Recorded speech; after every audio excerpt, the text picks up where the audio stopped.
Bienvenue dans ton émission Encourage-toi en 5 minutes. Aujourd'hui, c'est un nouvel épisode pour toi, pour que je puisse t'encourager, mais pas comme les autres manières, alléluia. Je veux te parler de quelque chose qui va bouleverser ton avenir, et c'est le célibat. Beaucoup de personnes, tu sais, vont se mépriser pour cela, vont même souffrir, ou même être psychopathes d'être célibataire. Alors, je vais te dire seulement deux paroles, sois tranquille. Calme-toi. Ne te précipite pas, d'accord? Au contraire, le célibat va être une préparation pour ton mariage. Il va te former, il va t'instruire à ne pas produire des erreurs. Tu sais, tu dois le considérer comme une formation pour être prêt le jour J. Alors, aujourd'hui, je vais te donner des conseils, des astuces pour que ton futur mariage soit béni au nom de Jésus. Amen. Et la première des choses qui va ressortir en premier lieu, c'est ton témoignage. Ton témoignage va être énormément important pour ton futur. Pourquoi? Car tu ne peux pas te permettre, que tu sois un homme ou une femme, de fréquenter toute l'église, d'accord? Car tu as une réputation à maintenir.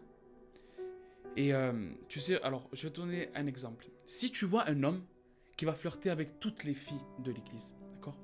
Ou vice-versa, tu vas prendre une femme et elle va flirter avec tous les hommes de l'église. Qu'est-ce que tu vas te dire réellement? Cet homme est un homme facile, ou cette femme est une femme facile. Et cela va te poser problème pour ton témoignage. Et réellement, qui viendra te faire confiance pour établir un couple? D'accord? Mets-toi à la personne qui est en face de toi. Et avant de te mettre avec une personne, tu dois l'analyser spirituellement. Alléluia, est-ce que tu comprends cela? Je vais te dire quelques mots pour que tu puisses comprendre. Tu dois le connaître dans l'esprit avant tout, car il est écrit que Dieu est le Dieu des esprits. C'est-à-dire qu'il reconnaît les mauvais esprits. Il reconnaît les mauvais cœurs, comme les bons aussi. Alors, tu dois avoir le discernement avant de t'engager avec une personne. Car ton premier critère qui va ressortir pour t'engager avec une personne va être sa beauté. C'est bien, d'accord? Ou peut-être son style. Mais l'esprit qui est en lui, amen, doit être ta priorité avant cela. Car tu sais, beaucoup de mariages qui sont basés sur la beauté, il y en a certains qui ne finissent pas heureux. Pourquoi?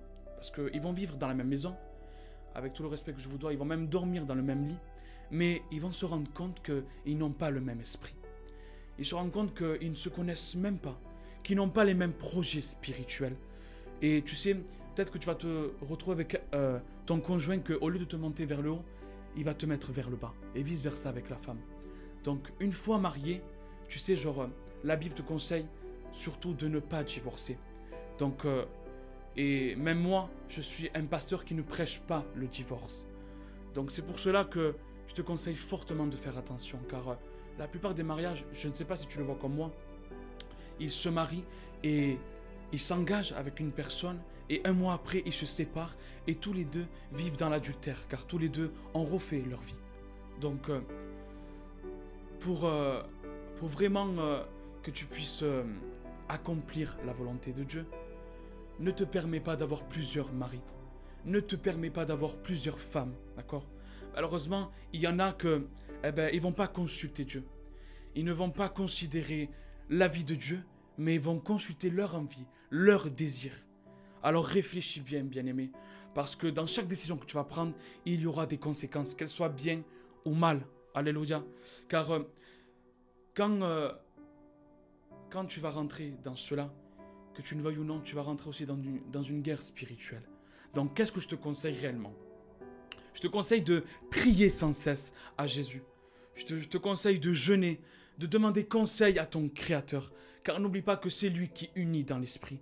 Car quand tu vas te marier dans la chair, il va aussi t'unir dans l'esprit. Alléluia.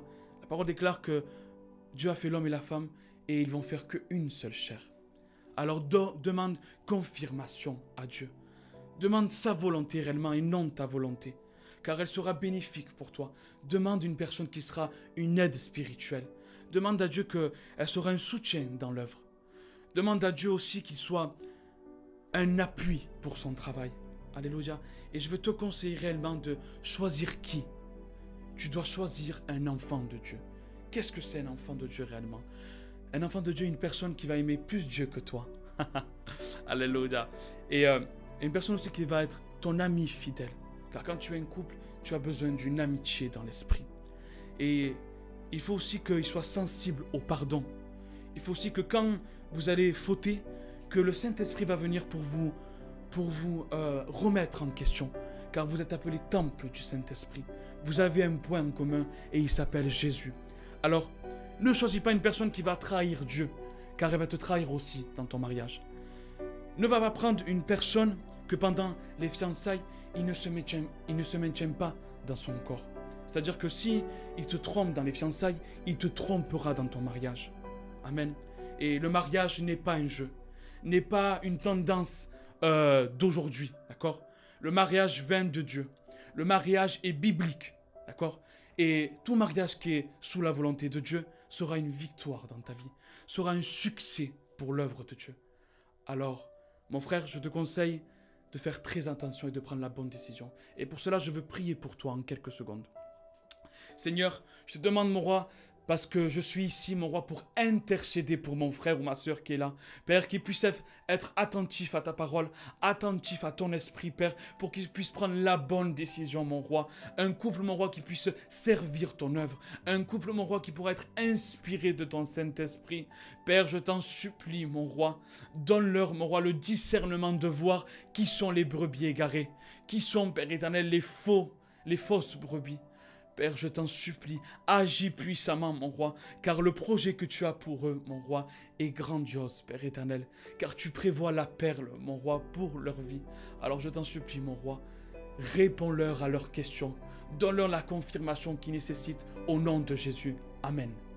Sois béni, mon frère,